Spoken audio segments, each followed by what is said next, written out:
We're going to switch into a rapid fire session in the last 10 minutes, and then we'll go to the audience Q&A. All right, I'll just point for who will start. One AI company you're bullish on, present company excluded. Brian. I love the work that Mistral's doing. Mistral. Yeah. I love it. Yeah. Harrison. You're allowed to say OpenAI if you want, but. I'll say the Fireworks AI. Fireworks AI. Yeah. Okay, what's that? Open source model, hosting, fine tuning, creators of like PyTorch. All right, Mistral, Fireworks, Anton. Since I can't cop out, I am going to name a specific division of one company. I think Google Brain Robotics does excellent work. Google Brain Robotics. Yeah, I'll allow it. And specifically in the fact that they are probably in the lead in understanding how we can use large language models in a physical computing context. And they've put out just a fantastic work over the last 12 months. I love to see what they're doing. All right, next question. Do you use Copilot regularly? Anton. Yes, all the time. Brian. We're about 50-50 in the company. 50-50, 50% use it, 50% don't? Mm-hmm. All right. Company, I think same. I don't use it. No? Why not? I don't get to code much anymore. Okay. All right. But I use ChatGPT a lot when I code. That's actually my main thing. Okay, good to know. All right. How many hours of sleep do you get every night, Harrison? 7 to 8. All right. Brian? Yeah, probably about the same. It was less before. I got 3 small kids. That was the main driver, but about 7, 8 these days. It's 7, good. 8. Anton? Anywhere between 3 and 18 when I recently got 3 and 18. All right, what's the average? 'Cause that's a wide range. It doesn't tell you the distribution. It's important. Have we not learned anything from Bayesian statistics? All right, how's this? What time did you leave the office last night? Ooh, good question. I can check by when the alarm turned on, but probably around 9 p.m. 9 p.m. Brian? 10 or 11. 10 or 11. Harrison? I left at like 6. I love it.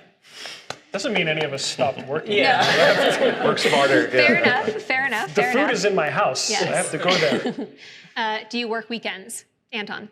Pretty much every weekend, yeah. Brian? Maybe 4 hours. 4 hours a weekend? Yeah. Harrison? Yeah. Yes. All right.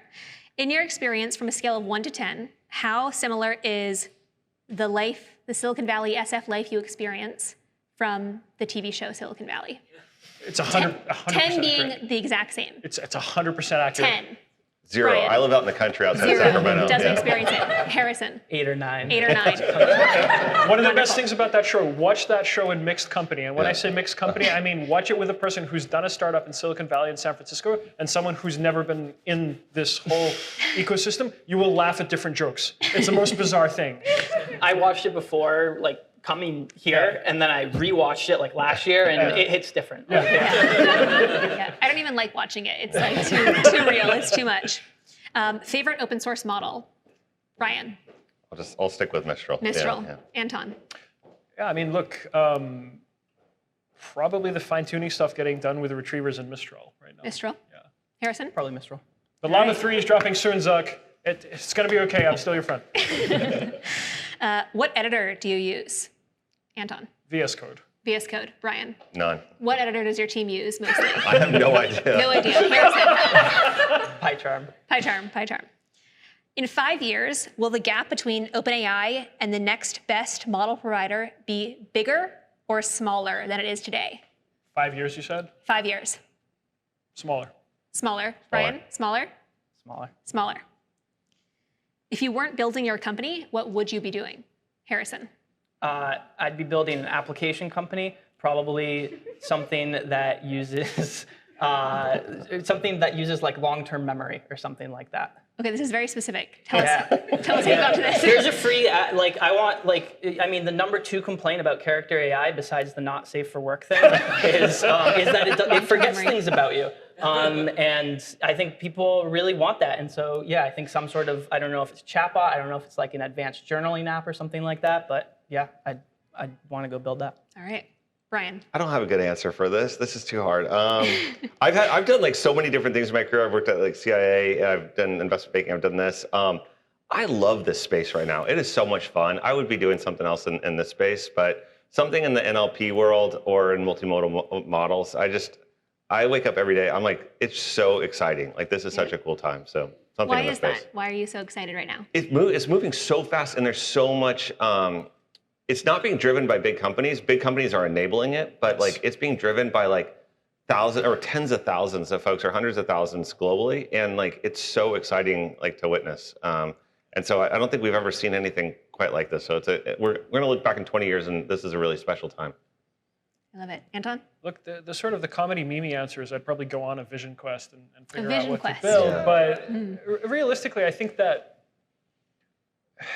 the space is so accessible. I would just be experimenting and trying things that I personally found entertaining. I mean, one of the things that here and there I think about and work on a little side project on is how can we automate mathematical reasoning using language models? And I would probably, while I was on my vision quest, pour time into that and doing things like it. And I think the best thing anyone could be doing in this ecosystem right now is just wild experimentation, because you don't know where it's going to pay off. If people knew what to do and it would pay off, there would be no point. But it's really not the case. The fact that we really don't know where all the great things are going to come from yet is a huge opportunity for everybody. And AI makes it so accessible. I mean, that analogy that I gave with the early web, back then, and you could just put up a website and then everyone in the world could see your website. That's how accessible it was. And now you can get like the most advanced AI model in the world over an API for like a couple of bucks, maybe a week. That's huge. I would just do stuff. What do you expect to see from OpenAI this year, Brian? Better, faster, cheaper. Better, faster, cheaper. Anton? Stable governance of the company. Stable governance. One can hope. Harrison? More agent-like things. More agents. On a scale of 1 to 10, how much does what OpenAI does affect your product roadmap? Harrison?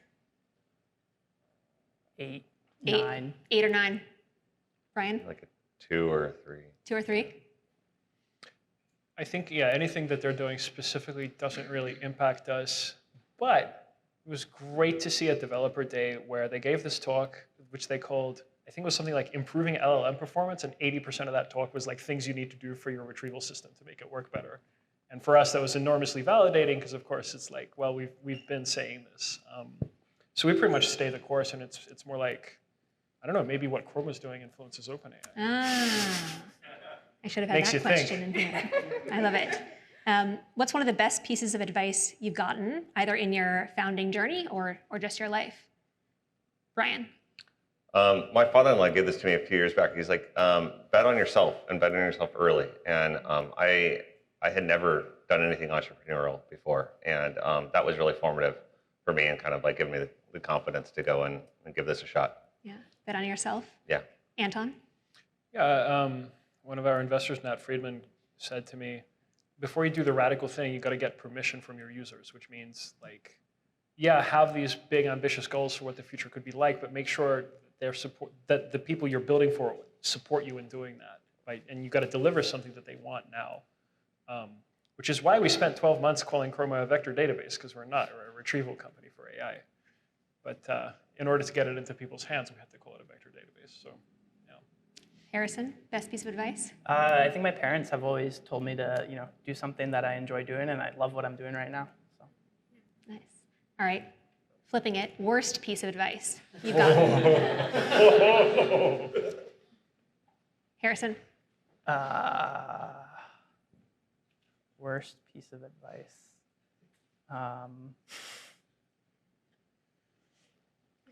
We'll come back to you. Yeah, let me Anton? think. it's pointless to build this company because Pinecone and Weaviate already exist. Love it. Brian? Don't listen to others. Just build what you think you ought to build. I think that's terrible advice. Listen to others. Test, retest, iterate. All right, Harrison? I think some early conversations with VCs who were thinking about how to monetize. It's really important. I think actually one of the worst pieces of advice to you came from me Because remember, we had that conversation. You were pitching me on LangChain. I was like, Harrison, I don't understand what this is. True. Yeah. It was at some happy hour thing. I had 4 ideas that I was thinking about at the time. I think the second one was LangChain. I think he walked away after that and discussed. So. No, it wasn't discussed. I got distracted possibly. But yeah, that was a terrible piece of advice to give to Harrison. All right. How often do you check your star count on GitHub? Anton. Star count, rarely.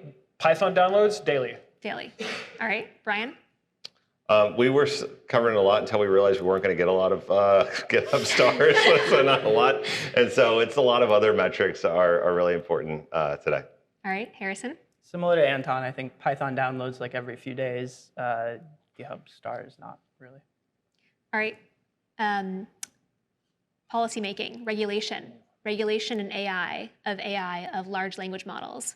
Yes or no? You can also say maybe. Harrison? No, but I'm not really smart enough to have an opinion on it. Brian? No. Worked in government? No. Straight up no. Interesting. Anton? I've never seen an industry try to regulate itself before it exists before. So I'm just deeply confused. All right.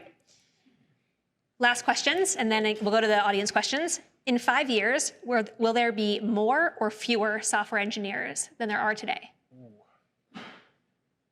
Brian? I think it's going to be more. I think it's going to create a lot more surface area for value. More. Anton? I think more, and I think what a software engineer does will change. More. Harrison? Yeah, More. I think more, but like plus on like what a software engineer does will change. All right. And the last question. How many years until AGI? Or how long until AGI? Anton? I think an article I wrote about this has said 2034. I'm willing to stick to that deadline. 2034. Before 2034. Sometime before 2034? Yes. Can you be more specific? Not really. Okay. I'll give you a number, 2031, I don't know. 2031, all right. not? Brian? We're like 20 years off, I think. 20 years off. Yeah, you can't even get a table into a vector store. But how many people, how many human beings could do that? It's like if you knew the stupid shit that we were dealing with on just the ingestion and pre-processing, it would just it put such a lens on this AGI talk. It's ridiculous. So anyways, I'm looking at it from a very different perspective from All others. right. I love it. Harrison? 10 to 15. 10 to 15 years. Okay, huge round of applause for these guys for going through that.